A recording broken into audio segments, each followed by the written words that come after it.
Olá, boa noite. Está no ar o Show Business, o mais tradicional talk show de negócios da TV brasileira. E no programa de hoje vamos receber Guilherme Horn, maior liderança do WhatsApp no Brasil, na Índia e na Indonésia. O executivo vai detalhar as mudanças do aplicativo a partir da inteligência artificial, as razões do WhatsApp ter virado o aplicativo mais usado no Brasil e como a empresa ganha dinheiro com o app se ele é de graça e não tem propaganda. Eu sou Bruno Meyer e seja muito bem-vindo ao Show Business que começa em instantes.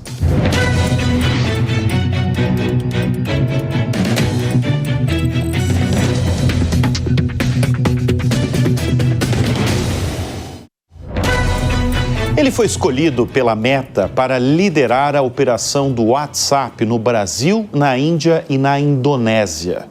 É uma grande responsabilidade e basta olhar os números. No mundo são enviadas diariamente 100 bilhões de mensagens. O WhatsApp Business tem mais de 200 milhões de usuários no planeta. E no Brasil é o aplicativo, sem dúvida, mais usado.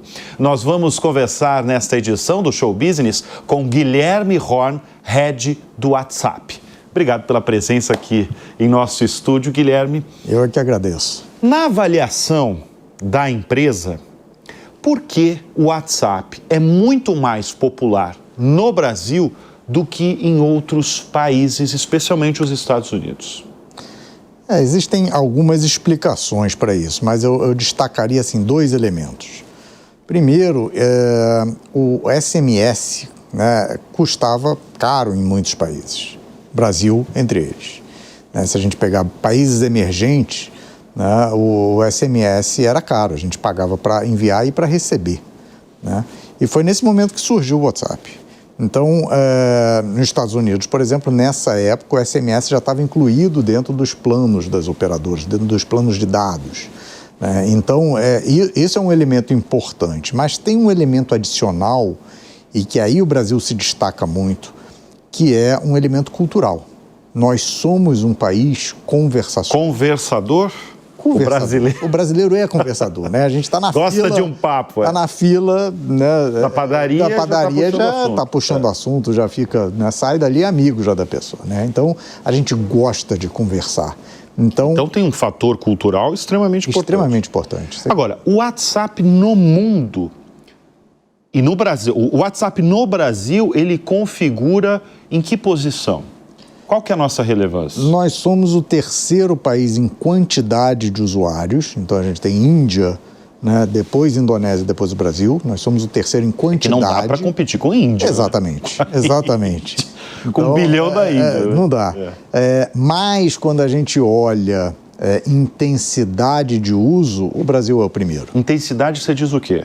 Intensidade a gente traduz por exemplo, quantidade de mensagens que a gente manda por dia, quantidade de grupos no qual cada usuário, né, os grupos em que a gente participa, tempo que a gente, né, permanece com o app aberto durante o dia. Então, são diversos indicadores aí que mostram essa intensidade de uso, esse engajamento. Quer dizer, você lidera uma empresa, um fenômeno global, mas especialmente um fenômeno nacional, né? Sem dúvida nenhuma, sem dúvida nenhuma. Deixa eu trazer uma notícia super quente da Meta, porque em outubro a Meta anunciou que expandiu o chatbot alimentado por inteligência artificial, isso para 21 novos lugares, incluindo o Brasil.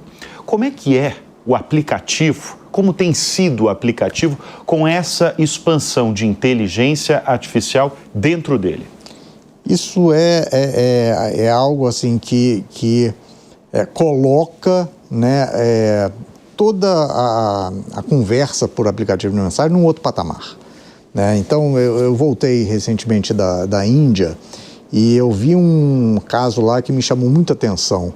É uma família onde a mãe, né, ela é semi-analfabeta e tem os filhos na escola hoje e ela tinha uma dificuldade muito grande. Os filhos chegavam da escola cheios de dúvidas, chegavam com lições de casa para fazer e ela não tinha como ajudar. E aí apareceu lá no WhatsApp dela o Meta AI, né, o nosso assistente por inteligência artificial generativa, e ela começou a usar para pedir para ajudá-la a orientar os filhos. Então ela começou a colocar as lições de casa, as dúvidas no Meta AI, e ele começou a responder.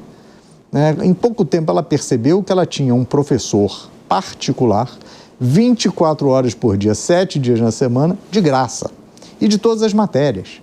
Né? E isso começou a se espalhar pela turma, né? E ela começou a contar para outras mães. Conclusão, em pouco tempo, todas as mães estavam fazendo exatamente a mesma coisa. Qual o efeito disso? Um belo dia o professor chegou para as mães numa reunião, né, de pais, e falou o seguinte, falou, olha, eu estou conseguindo avançar, né, com a matéria para a turma toda muito mais rápido. Os alunos estão num nível, né, muito acima do que eles estavam meses atrás.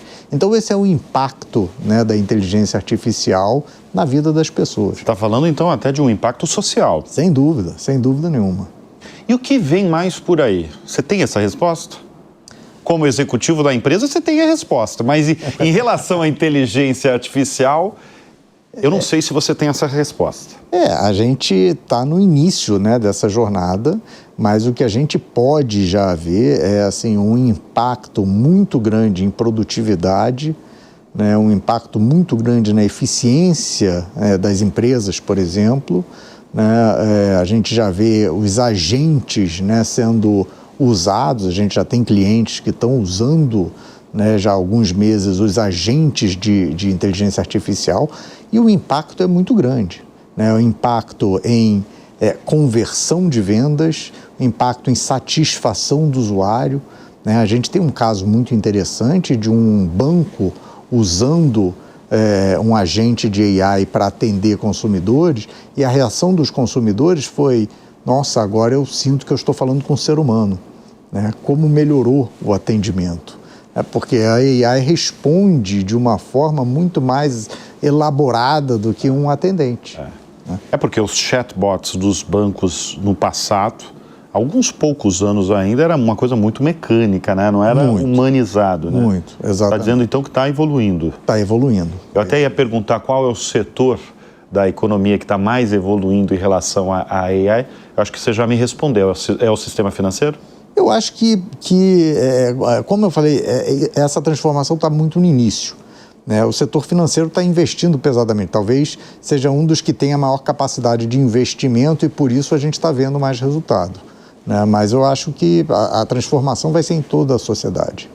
Ô Guilherme, você tem 3 décadas como executivo, como empresário brasileiro. Você, inclusive, fundou a corretora Ágora, né? Você tem a Órama também, né? Fundação totalmente sua. Como é que você caiu no setor, no mundo de tecnologia? Na verdade, eu comecei a programar aos 12 anos de idade. Então, assim, a tecnologia entrou na minha vida muito cedo. Né? E todas as empresas que eu fundei, elas eram empresas de tecnologia. Né? A gente dizia na época que a Ágora era uma empresa de tecnologia atuando no mercado financeiro. Né? Então, assim, a tecnologia esteve nessas 3 décadas aí presente o tempo todo. Então, e você era um programador aos 12 anos? Sim, sempre fui. Autodidata você? Autodidata, e depois comecei a fazer cursos, né? A sua formação é de administrador? Como administrador, exato. Tá. Mas a tecnologia teve presente o tempo todo. O tempo todo? O tempo todo. Agora, como é que... Essa é uma pergunta que muita gente faz, e eu preciso fazer, evidentemente, para você. Como é que o WhatsApp, Guilherme, ganha dinheiro se ele é de graça e ele não tem propaganda? Essa é uma ótima pergunta e é uma ótima oportunidade para esclarecer isso, que é a dúvida de muita gente. Né? A gente tem 2 grandes linhas de receita. Uma é a API. A API é a nossa interface de programação. Então, médias e grandes empresas ou startups, né, que são empresas de tecnologia, elas usam ativamente a API. E na API, né, paga-se por cada mensagem enviada. A API é o quê? A API é uma plataforma, é como se fosse um software, uma plataforma onde você faz integrações. Então, um banco, por exemplo, ele integra, né, a nossa API dentro dos seus sistemas e, por exemplo, quando você vai fazer uma compra com um cartão de crédito numa loja e essa compra existe algum tipo de suspeita, né, sobre essa conta, talvez um valor acima da média, um local que você nunca comprou, você recebe uma mensagem de WhatsApp hoje em dia.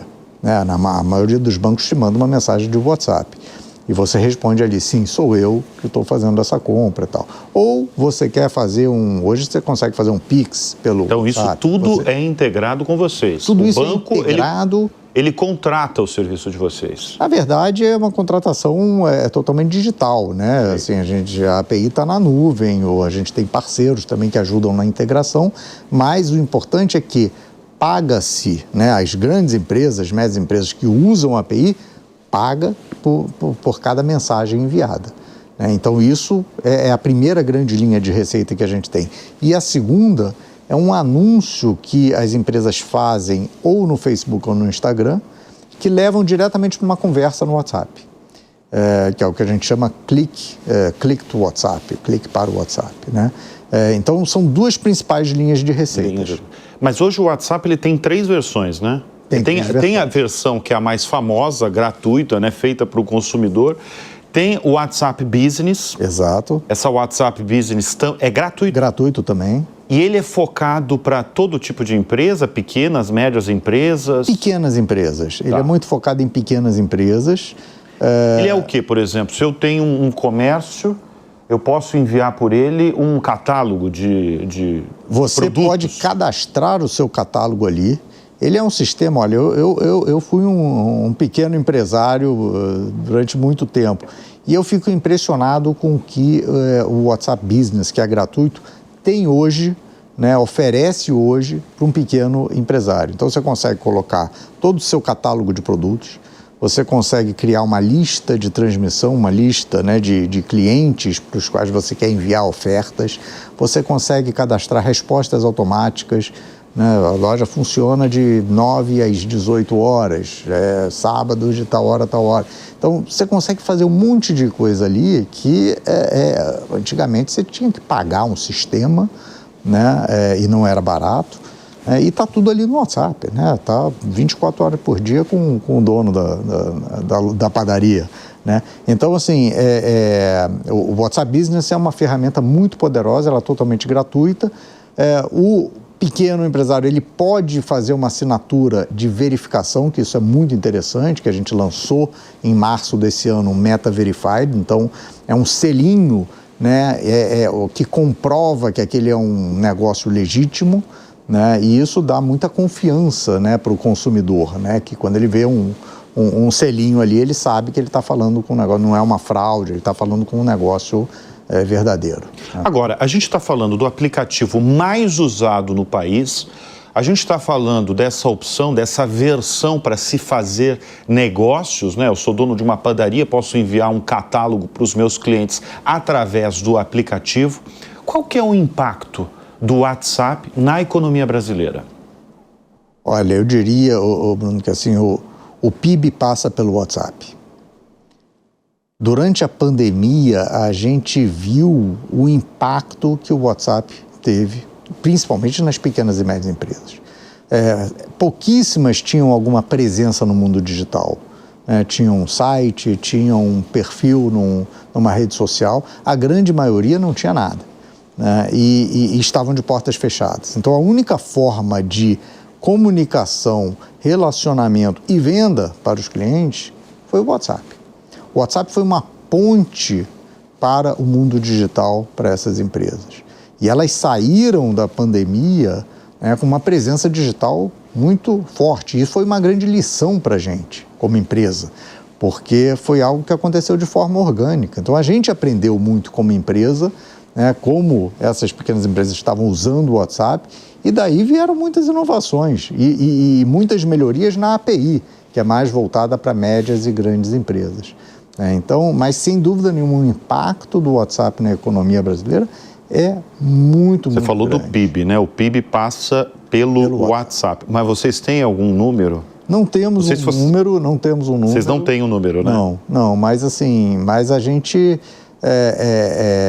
tem essa percepção em função do uso que a gente vê no dia a dia, né? Os números são muito fortes. Você tem não como executivo agora, tá? Mas como um brasileiro comum, você teve alguma história de venda que te surpreendeu ocorrida pelo WhatsApp? Você fala muito de padaria. Não, mas eu diria que assim, a gente se surpreende, né, todos os dias com empresas que usam o WhatsApp. A gente vê em todos os segmentos. Por exemplo, quando a gente lançou pagamentos aqui no Brasil, há 2 anos atrás, nos surpreendeu muito que o setor que mais adotou pagamentos logo no início foi o setor de serviços. Por exemplo, serviços de fisioterapeutas, profissionais liberais, psicólogos e tal.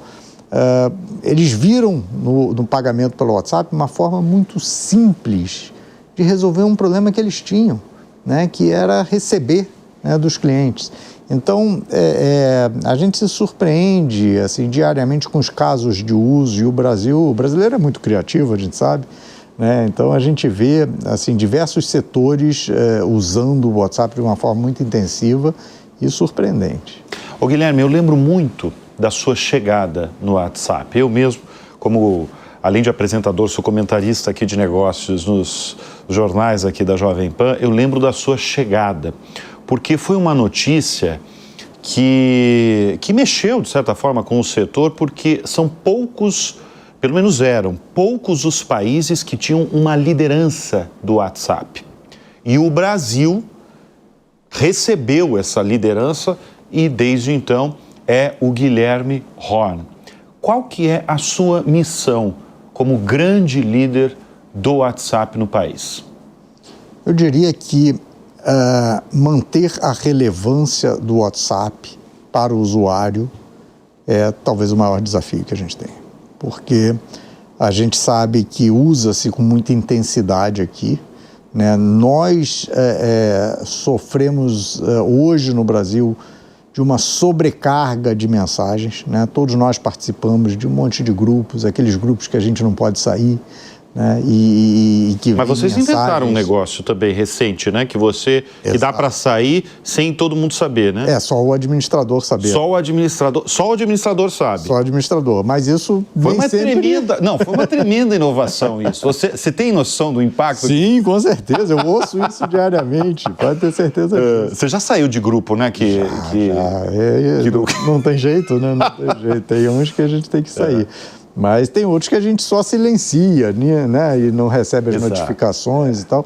Mas a gente sofre desse excesso de informações, o que mostra a relevância que o WhatsApp tem. Porém, a gente sabe que existe uma necessidade das empresas terem uma atuação responsável em relação ao WhatsApp. O que eu quero dizer com isso? A gente sabe que o SMS, por exemplo, hoje é um local onde tem muito spam. A gente sabe que no e-mail, né, a gente tem muito spam. Quando a gente entra no e-mail, o que a gente faz? A primeira coisa, apaga tudo que é spam para ir ver as mensagens que E é engraçado isso, né? SMS realmente virou o território do spam. Você entra ali, só tem propaganda indesejada. Né? Exatamente. Então, esse é o nosso desafio, né? A gente quer que as empresas usem, né, para se comunicar com os clientes, para se relacionar com os seus consumidores, porém de uma forma responsável. Né? Ela precisa ser relevante e ela precisa ser conveniente. Né? Ela precisa conhecer o consumidor para enviar a mensagem que ele espera receber na hora que ele espera receber, porque não adianta mandar meia-noite, 1h da manhã, porque ninguém quer receber uma oferta, né, de um produto a essa hora. Então, esse conhecimento é um grande desafio. Guilherme, como a Meta nos Estados Unidos vê os números do WhatsApp no Brasil? O Brasil é um país extremamente relevante para a Meta, né?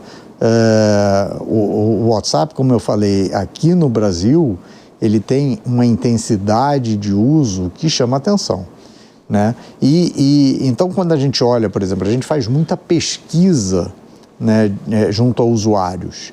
E no Brasil a gente tem um time permanente de pesquisadores conversando com usuários de todos os tipos, para entender como é que a gente usa. E a gente tem inovações que vêm do uso do brasileiro. Quer ver uma delas?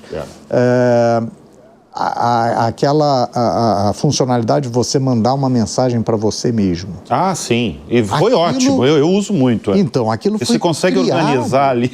Aquilo foi criado pelo brasileiro da seguinte forma. Você criava um grupo com uma pessoa, né? E depois você tirava essa pessoa. Ah, sim, verdade. E aí ficava só você, né?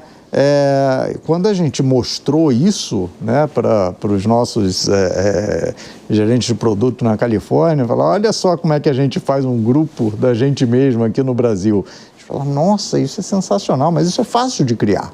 A gente pode criar essa funcionalidade oficialmente no WhatsApp. E fizemos isso. Ah, então começou tudo no Brasil. Mas começou no Brasil. E já está no mundo isso, essa funcionalidade? Já no mundo inteiro, né? Foi lançado para o mundo inteiro. Então, essa forma como a gente usa, né, serve de inspiração, né, para os nossos desenvolvedores. Bom, você, o seu big boss, o seu chefe, o seu chefão é Mark Zuckerberg. Como é que é a relação com ele, Guilherme? O Mark, ele é muito presente na empresa, ele como todo empreendedor, né, ele gosta de olhar tudo no detalhe e é uma pessoa de uma visão incrível. Você tem muito contato com ele? Ele, como eu falei, ele está presente em todas as grandes revisões de produto, né? E sempre com perguntas muito pertinentes a gente hoje em dia avalia muito as pessoas pela capacidade de fazer perguntas, né? Isso é algo que chama muita atenção, né? A capacidade da pessoa fazer aquela pergunta que te faz parar e pensar, né? E às vezes mudar todo o planejamento, tudo que... E ele é uma pessoa... Você está falando que ele é um bom questionador, então? Sim, sem dúvida nenhuma. Bom, a gente já falou do impacto do WhatsApp na economia brasileira, né? Mas eu fico imaginando, você começou na liderança do Brasil, da operação do Brasil, e depois você ganhou outros países, sim, exatamente, como Índia e Indonésia. Exato. Eu imagino, Guilherme, a diferença que evidentemente, pela cultura dos países, o uso num país como a Indonésia, num país como a Índia, você pode inclusive falar dos Estados Unidos, embora não esteja na sua alçada, mas tem muita diferença no uso do WhatsApp em outros países? Tem algumas diferenças, né? Tem algumas diferenças. Por exemplo, na Índia existe uma barreira da língua, né? A Índia é um país onde se falam 20 línguas. Né? Então, em muitas regiões você tem pessoas que só falam aquela língua. Então, a mensagem de voz na Índia, por exemplo, é algo muito importante, porque muitas vezes eles não conseguem escrever, né, numa outra língua, enfim. Agora, a gente vê, por exemplo, aqui no Brasil, né, um uso dos reactions, né, que são aquelas reações que a gente tem a mensagens, figurinhas, né, a gente vê um uso muito mais intenso do que em outros países, né? Então a gente tem sim características um pouco diferentes, né, mas uma coisa a gente tem em comum, que é o uso intensivo por pequenas empresas. Isso a gente vê no Brasil, na Índia e na Indonésia. Talvez sejam economias que têm alguma similaridade nesse sentido, né? Economias onde a presença de pequenas empresas é muito forte, né? E a gente vê um uso muito intenso por parte dessas empresas no seu dia a dia. Agora, em termos de perfil, tem uma faixa etária mais exclusiva, assim, que mais usa o WhatsApp? Não, eu acho que assim, é incrível como o WhatsApp ele transcende, né, todas as barreiras. né, barreiras demográficas, etárias, enfim. A gente vê, né, a partir dos 13 anos, né, quando ele é permitido, até os mais idosos, né? E isso é algo muito interessante, porque a gente vê, por exemplo, algumas empresas usando muito intensamente o WhatsApp, porque justamente tem como alvo um público, por exemplo, acima de 50 ou 60 anos.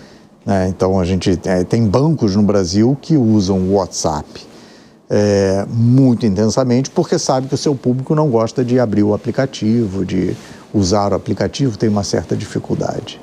Você falou muito da pesquisa que aconteceu no Brasil e que originou aí uma funcionalidade, né? Aquela funcionalidade de a gente fazer, a gente conversar com a gente mesmo e guardar arquivos, guardar imagens no aplicativo.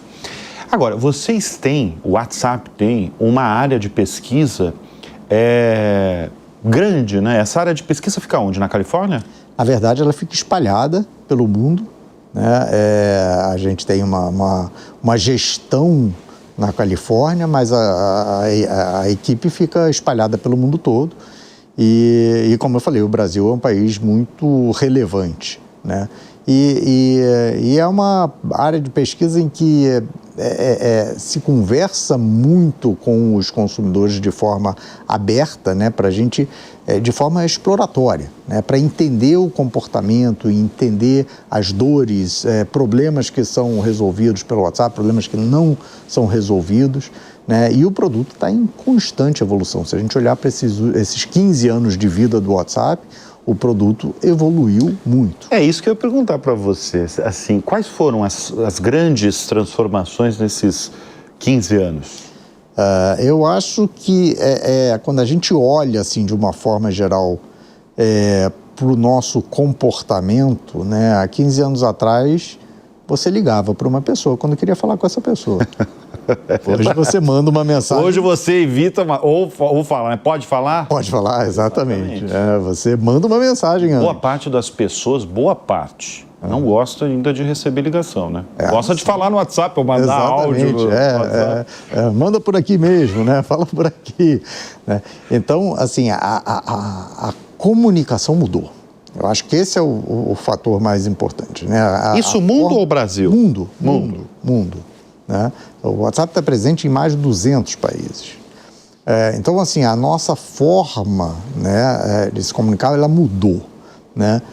E o efeito disso é que mudou não somente entre nós, pessoas, né, amigos e família, mas também entre pessoas e empresas. Então, hoje as pessoas, e todas as pesquisas mostram isso, a grande maioria das pessoas quer se comunicar com empresas da mesma forma que ela se comunica com amigos e família, ou seja, por mensagem. Então, o mundo, ele foi... Mas só essa característica ou tem uma proximidade maior? Não, tem uma série de outras, né, características que vêm no bojo dessa transformação. Mas o mais importante é que o que a gente chama de business messaging, né, a mensageria de negócios, virou um padrão de relacionamento entre empresas e seus consumidores. Né? E isso foi algo muito natural, Guilherme? Isso foi um trabalho de vocês ou foi natural? Porque realmente a gente percebe quando você compra qualquer produto, seja qual for, a varejista, ela manda mensagem com passo a passo, a maior parte, pelo menos. Né? Exato. Operação de banco, vai lá e informa. Exato. Aconteceu uma fraude, o banco vai lá e informa pelo WhatsApp. Exato. Isso foi natural, então? Isso foi totalmente natural e um movimento liderado pelo consumidor. Né? Então, foi algo espontâneo, orgânico, que aconteceu a partir do consumidor. Foi o consumidor que começou a exigir isso. Né? Então, é muito interessante, porque esses movimentos, quando a gente olha na história da tecnologia, movimentos que são liderados pelo consumidor, são movimentos muito sólidos, perenes, né? São coisas que ficam, né, por muitos anos. Agora, como garantir a segurança, a 100% de segurança dos clientes dentro do WhatsApp? Aí a gente tem que separar, assim, as mensagens que são mensagens que nós trocamos com os nossos amigos, são mensagens criptografadas de ponta a ponta, né, e altamente seguras. O nível de segurança que a gente tem nas mensagens é o mais alto que existe. Então, assim, é altamente seguro. Tá? Agora, quando a gente fala numa relação entre empresa e consumidor, essas mensagens que trafegam pela API, né, essas mensagens não são criptografadas, por quê? Porque são mensagens que precisam ser transformadas em dados para que a empresa possa usar isso em benefício do usuário, né, mas ainda assim altamente seguras. Né? Bom, além de ser o grande líder do WhatsApp no Brasil, na Índia, na Indonésia, você é autor de livro, né? Você lançou o Mindset da Inovação. Você lançou quando? O livro foi lançado em 2021. Tá. O que precisa? Qual que é o Mindset da Inovação? Então, hoje em dia é muito interessante porque as empresas cobram muito dos seus executivos foco, né? Capacidade de priorização. E isso vem muito de uma mentalidade de eficiência. Né? As empresas, elas foram criadas para serem eficientes, né? Para dar lucro, para fazer cada vez mais com menos, né? Para errar cada vez menos. Então, o mindset de eficiência é um mindset muito presente em todas as empresas. E quando a gente olha para a inovação, né? Inovação e eficiência são conceitos quase que antagônicos, né? Porque eficiência significa não errar, né? Fazer cada vez mais com menos, falhar o mínimo possível. E inovação depende de falha, depende de tentativa, depende de exploração. Então, necessariamente, você erra, você falha, né? Você aprende com ela e tal.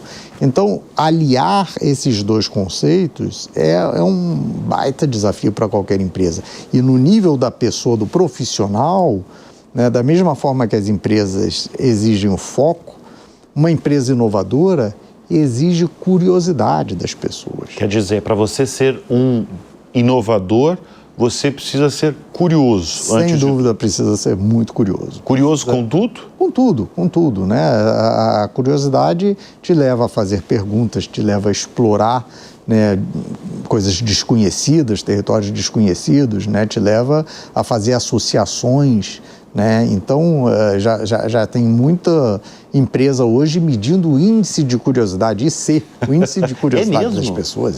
Tem muitos trabalhos publicados sobre isso. Né? É um elemento extremamente importante. Agora, você que lançou o Mindset da Inovação, né, esse livro, o que a pessoa que está nos assistindo, por exemplo, agora, o que ela precisa ser para ser um inovador? Além da curiosidade, ela precisa ler livros, ela precisa assistir filmes. O que precisa? Assim, qual é o primeiro passo, Guilherme? Tudo isso. Precisa, assim, estar antenado com tudo que está acontecendo, precisa testar efetivamente tudo que está surgindo, né? Então, por exemplo, agora, né, com inteligência artificial, ela hoje já é muito acessível. Né? Quem já tem, por exemplo, no WhatsApp o Meta AI, já pode começar a testar, né? Agora, o quanto você vai testar isso, né, tem uma relação com essa sua capacidade de inovação. Né? A pessoa que é inovadora, ela quer testar absolutamente tudo, o tempo todo, em profundidade, ela não se contenta com ficar na superficialidade, né? Ela quer ir além, Guilherme, o que faz você contratar um profissional? Essa é uma boa pergunta, assim, óbvio que, em primeiro lugar, depende muito da vaga, né, o que é uma vaga mais operacional, mais executiva, mais estratégica, né, então o perfil tem que estar alinhado com esse desafio, mas eu diria que essa capacidade de fazer perguntas, né, numa entrevista, eu sempre gosto de dar tempo, né, um bom tempo para a pessoa fazer perguntas. né? E aí é muito Pelo interessante. visto, você observa muito bem essas perguntas. Ah, sim, sem dúvida. Acho que assim, essa capacidade é algo que diz muito sobre a pessoa. Tá. Né? Bom, e você está há 3 décadas, né, como executivo, sempre em liderança de empresas, como fundador de empresas. Você percebe uma mudança em relação aos jovens que chegam ao mercado de trabalho? Eu estou falando dos dias de hoje comparado com 1 década, 2 décadas. Tem mudança? Tem mudança. A gente tem uma geração hoje que ela é muito mais imediatista, né? A percepção de carreira mudou. Né? Antigamente as pessoas entravam numa empresa para ficar... Para aposentar na empresa. Para aposentar na empresa, exato. Né? Hoje em dia as pessoas querem ver um resultado muito rápido. Né? E é interessante que antigamente a gente olhava um currículo e via uma pessoa que, né, em 5 anos trabalhou em 3 empresas diferentes, a gente olhava e falava, esse cara tem algum problema, ele não para nas empresas. Hoje é o contrário, é o contrário. Hoje em dia é absolutamente normal isso. E às vezes é até valorizado. Fala, esse cara, ele foi recebendo propostas de várias empresas, né? Então, ele tem um valor. O que tem de mais legal, Guilherme, em trabalhar na Meta? Eu já ouvi os mais variados benefícios para funcionários. Né? Por exemplo, se você tiver um filho, você tem, sei lá, licença paternidade deve ser enorme, né? Que eu já ouvi falar. Licença maternidade, eu estou falando, licença maternidade evidentemente tem 6 meses, se eu não me engano, né? Uhum. Paternidade também tem? Também. Eu não sei exatamente o prazo. Não, eu já ouvi também. Eu já ouvi de profissionais. De país para país. Exatamente. Mas o que tem... Porque assim, eu estou falando dos benefícios de uma empresa.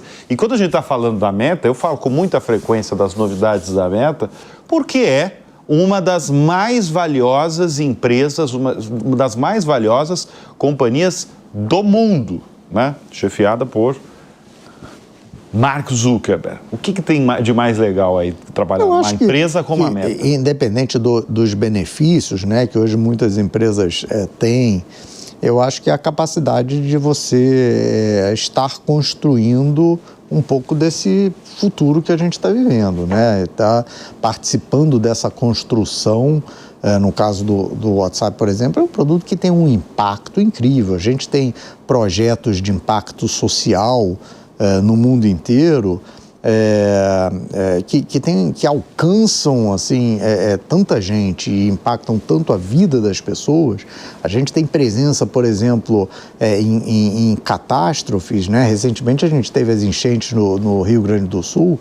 Qual que foi o papel ali do... O WhatsApp teve um papel fundamental junto a vários públicos, junto às pessoas impactadas, então informações de para onde ir, onde tem um centro de assistência, onde está cheio, onde não está cheio, né? Organização de voluntários, então grupos de voluntários que se organizaram por WhatsApp, ONGs que atuaram nessa organização, onde a gente está precisando de voluntários nesse momento, e doações, né? Também o que precisa ser doado nesse momento. Então, esse é um exemplo, mas a gente tem situações, por exemplo, quando estourou a guerra da Ucrânia, o WhatsApp foi fundamental para identificar bunkers que tinham espaço, então locais seguros para onde as pessoas poderiam ir, né, porque as pessoas estavam correndo pelas cidades e tentavam entrar num bunker e o bunker estava lotado, né? Então pelo WhatsApp as pessoas começaram a se organizar, né, para encontrar os locais seguros. Então quando a gente tem a oportunidade de participar disso, né, eu acho que esse é o maior valor de trabalhar numa empresa como a Meta. Muito se fala no mundo, não só no Brasil, das fake news. Como é que o WhatsApp se prepara e trabalha para diminuí-las?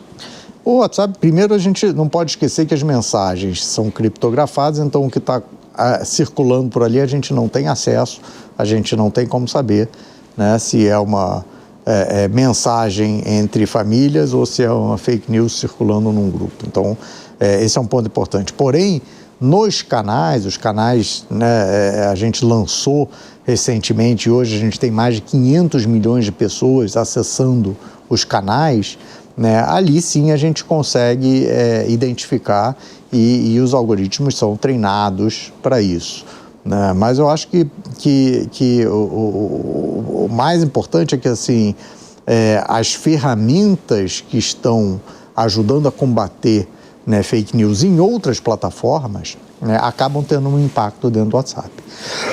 Então a gente viu, por exemplo, eleição agora recentemente, onde o nível de fake news foi muito inferior ao que era em eleições passadas. E as eleições, por exemplo, a gente está com eleições municipais, e também passou pelas eleições municipais, e vem aí eleições em 2026, presidenciais, né?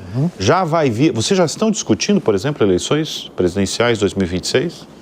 Ainda não, mas a gente tem eleições o tempo todo, né? Agora a gente tem eleições nos Estados Unidos, então uma empresa que está presente em mais de 200 países, você pode imaginar que a gente tem eleição o tempo todo. Mas a gente aprende com cada uma desses momentos, né? E usa isso como um aprendizado para as próximas. Guilherme, você é abarrotado por mensagens diariamente no seu WhatsApp? Você tem 2 celulares, pessoal e corporativo? Sim, tem. Qual que recebe mais mensagens de WhatsApp? Olha, é difícil dizer, ainda não medi. E você é aquele perfil que está em vários grupos, responde todos os grupos, participa? Sim. Responder aos grupos, não. As mensagens individuais eu respondo todas, não deixo passar a noite sem zerar, né, as mensagens. Mas grupos é diferente, né? Muito bem, nós estamos conversando com a maior liderança do WhatsApp no Brasil, na Índia e na Indonésia. Ele é Guilherme Horn. O Show Business vai dar uma breve pausa e volta em instantes.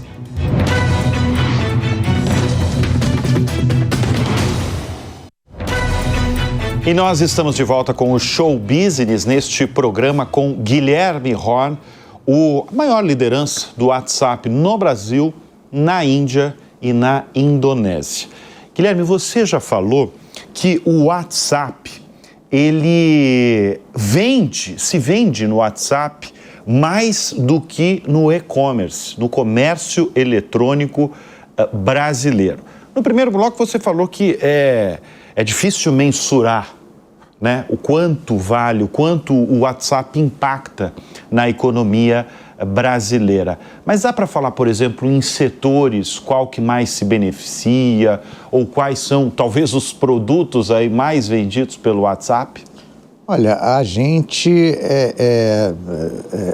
vê assim, todos os setores usando muito o WhatsApp e de uma forma cada vez mais integrada com outros canais.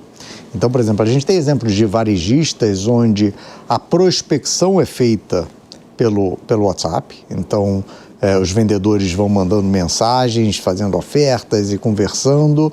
E, às vezes, o cliente vai fechar a compra, por exemplo, no caso de eletrodoméstico, dentro da loja, né?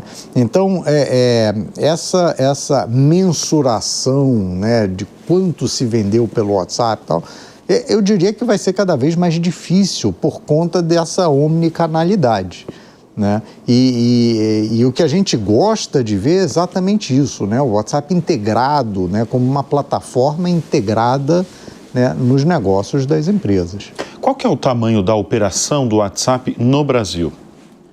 A gente opera de uma forma, a Meta como um todo, né, muito pulverizada. Então, a gente tem assim, pessoas no mundo todo que, de alguma forma, trabalham para o Brasil, trabalham para outros países, né? Então, a gente tem uma operação da Meta aqui no Brasil com cerca de 500 pessoas, né? E a gente tem uma integração muito grande, né, entre os produtos. Então, quando a gente fala da família de aplicativos Meta, a gente tem gente trabalhando para todos eles, às vezes, e às vezes de forma individualizada. Como vocês veem, Guilherme, as fraudes que acontecem dentro do WhatsApp relacionado com as imagens nossas, né? Que são aqueles golpes que usam a sua foto e vão pedindo dinheiro para todos os teus contatos. Como é que vocês veem isso e como é que vocês trabalham para diminuir? O primeiro ponto é um ponto de educação, né? Campanhas educacionais para alertar as pessoas sobre esses golpes. Infelizmente, as pessoas ainda caem em golpes assim, mesmo em situações que pareçam ser muito óbvias de que aquilo se trata de uma fraude, mas a gente sabe que às vezes a pessoa pega num determinado momento de fragilidade e isso acontece. Recentemente a gente fez uma mudança que reduziu muito o número desse tipo de golpe, que é um cartão que aparece, né, quando uma pessoa que não é um contato seu te envia uma mensagem. Então, um novo contato te enviando uma mensagem, aparece hoje um cartão que propositalmente é bem grande, ele ocupa quase que a tela inteira do celular, né, dizendo o seguinte: esse é um contato novo, que nunca, né, apareceu aqui na sua lista de contatos, pela primeira vez está te mandando essa mensagem, por favor, verifique se realmente é essa pessoa com quem você acha que está falando. E ainda tem mais alguns alertas, né? E dependendo do país, por exemplo, na Europa, a gente coloca bem grande o código do país. Aqui no Brasil a gente coloca o DDD, né? O código do estado. Porque muitas vezes, se você é uma pessoa que está aqui em São Paulo e não costuma ter contatos no Nordeste ou no Sul do país, vai chamar a sua atenção, né, que aquela pessoa que está dizendo que é o seu irmão, né, está te chamando de um número lá do Ceará. Né? Então, esse cartão reduziu muito a quantidade desse tipo de golpe. Né? E a gente está o tempo todo tentando encontrar, né, alternativas de dar mais subsídio aos usuários para que essas coisas não aconteçam. Guilherme, você dorme bem? Eu durmo bem, muito bem. E o que tira o teu sono? Eu diria que hoje essa nossa preocupação com a relevância das mensagens não chega a tirar o meu sono, né? Mas eu diria que a gente tem que ser obsessivo nessa manutenção da relevância do WhatsApp para o usuário, porque ele apresenta taxas de conversão muito grandes para todos os negócios. Os negócios que começam a se relacionar com empresa, com os seus consumidores através do WhatsApp, eles têm um retorno muito alto. E esse retorno é único e exclusivamente pela relevância que o WhatsApp tem para nós como usuários. Então, manter essa relevância, né, é algo que é uma obsessão para a gente. Guilherme, toda a sua trajetória, né, em mais de 3 décadas, foi praticamente tudo iniciativa privada, né? Você fundou empresas, você lidera, por exemplo, uma unidade extremamente importante e relevante de uma das empresas mais valiosas do mundo, a Meta, mas você teve uma curta passagem no setor público, porque não dá para falar que você trabalhou exatamente na equipe do Ministério da Fazenda gerido pelo Paulo Guedes. Não foi isso, né? Não. Você foi do Conselho de Administração do Banco do Brasil, né? Exato, isso. É muito diferente você estar no setor privado e no setor público? É muito diferente, sim. Porém, eu acho que a experiência que eu tive no Banco do Brasil foi uma experiência muito positiva.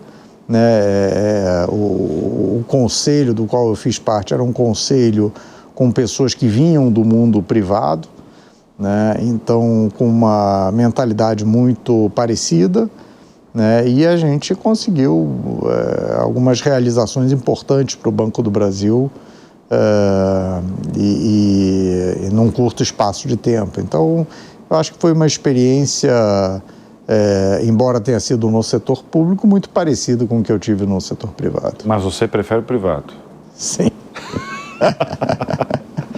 A gente falou no primeiro bloco do seu livro, né? Que você... É só um livro?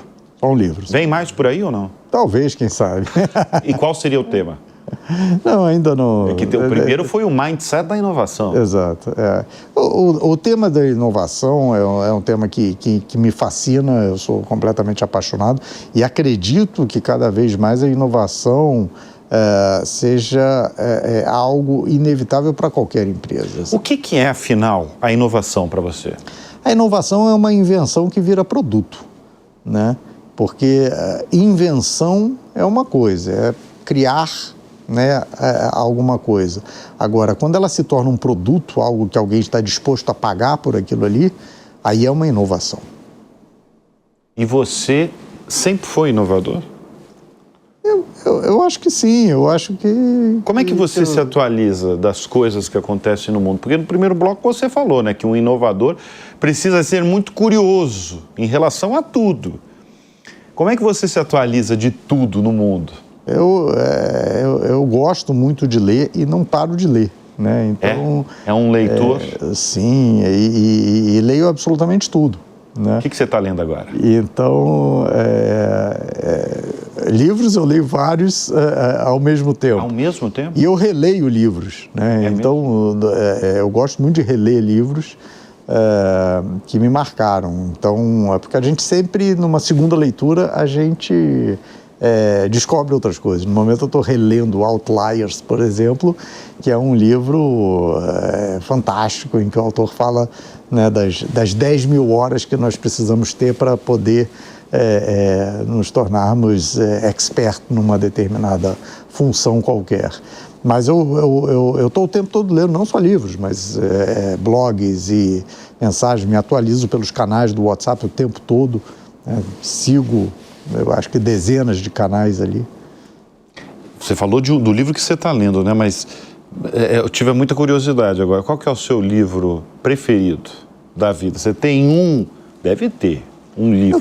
Eu tenho um livro do Tomasi de Lampedusa, que é um livro que tem uma história que para mim é muito representativa, embora seja uma situação política, né, que o livro chama-se O Leopardo, mas ele tem uma passagem que para mim eu acho que aplica-se ao mundo dos negócios tremendamente, que é uma passagem que o príncipe, né, se vê diante de uma grande revolução, né, e o tio dele chega para ele e fala, não tem jeito, você tem que mudar, assim, você não vai conseguir manter-se no poder se você não mudar. E ele fala, mas como que eu vou mudar, né? A gente vai destruir tudo que a gente construiu, não tem como, tal. E o tio chega para ele e fala, é preciso mudar para que nada mude, né? E isso para mim tem uma relevância muito grande, né? Porque Heráclito já dizia, né, que nada permanece além da mudança, né? Você precisa estar mudando o tempo todo. E ele dizia que se você fosse banhar num rio, né, se você fizer isso todos os dias, a cada dia vai ser diferente, né? Porque tudo muda o tempo todo. Né? E essa mudança toda ela tem muito a ver com a inovação, né? E a gente precisa estar se adaptando diariamente a tudo que está surgindo, né? Então, eu acho que isso se conecta muito com a minha trajetória toda. O que fascina você no setor de tecnologia? Porque você é formado em administração de empresas, quem pega o seu currículo imagina que você seu início foi no setor financeiro, mas como você já declarou neste programa, boa parte da sua passagem tem a ver com o setor de tecnologia, né? Principalmente quando você estava do outro lado fazendo serviços, né, plataformas para o setor financeiro. Mas a base, a essência é tecnologia. Guilherme, o que fascina você no setor de tecnologia? Eu acho que é o poder que a tecnologia tem para resolver grandes problemas, né? Por exemplo, hoje, né, quando eu penso em Brasil, Índia, né, Indonésia, são países que têm uma desigualdade muito grande. E a tecnologia ela é capaz de ajudar na solução, né, das desigualdades, né? Eu citei há pouco um exemplo de como a inteligência artificial está transformando, né, a vida de pessoas no interior da Índia, né, através da educação. Então, se a gente imaginar, por exemplo, os problemas na área de educação que a gente tem, como a inteligência artificial vai ajudar, vai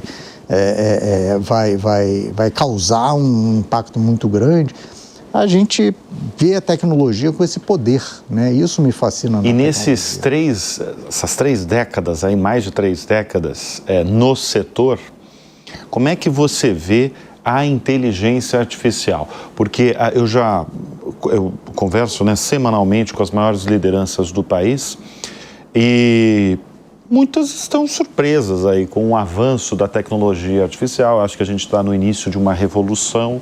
Como é que você vê, por exemplo, a inteligência artificial hoje? Em primeiro lugar, eu sou um grande otimista em relação à inteligência artificial.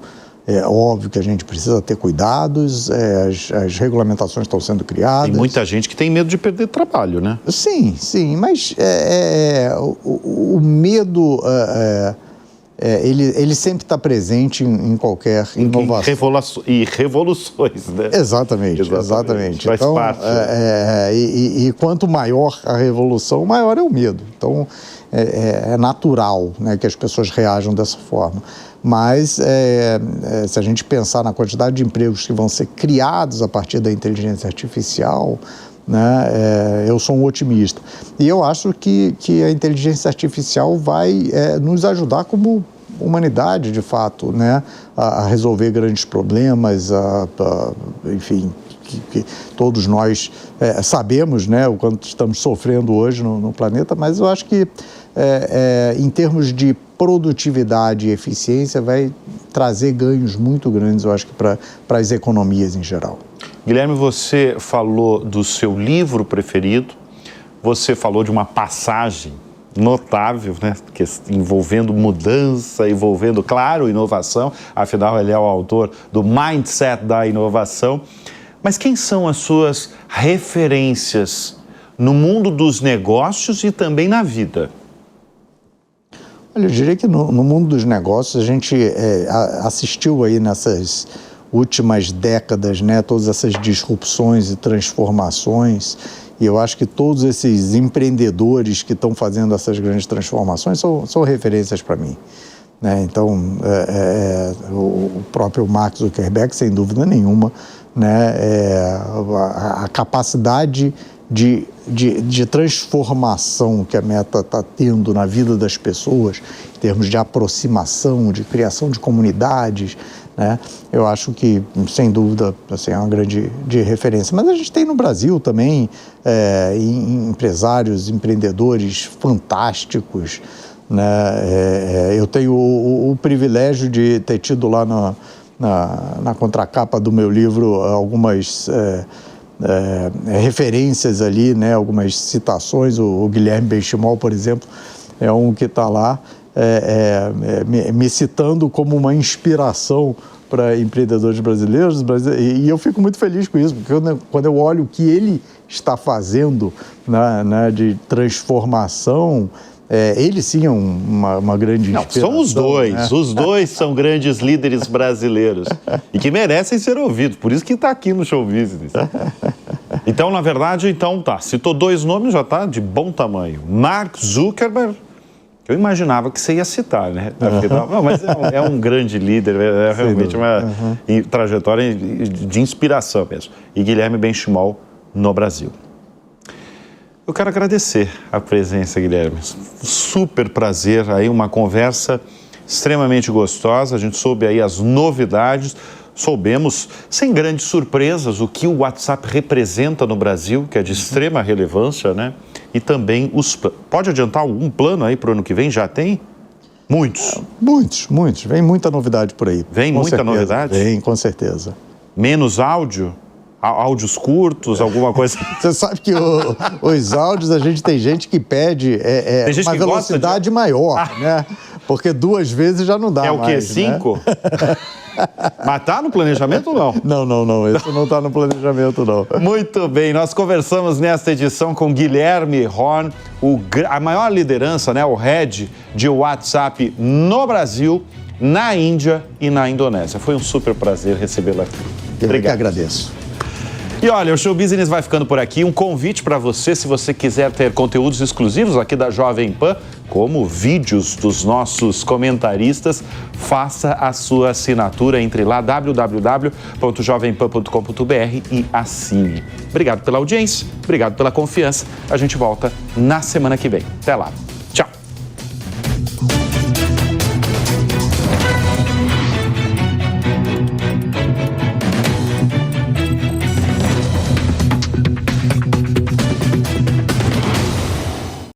A opinião dos nossos comentaristas não reflete necessariamente a opinião do Grupo Jovem Pan de Comunicação. Realização Jovem Pan News.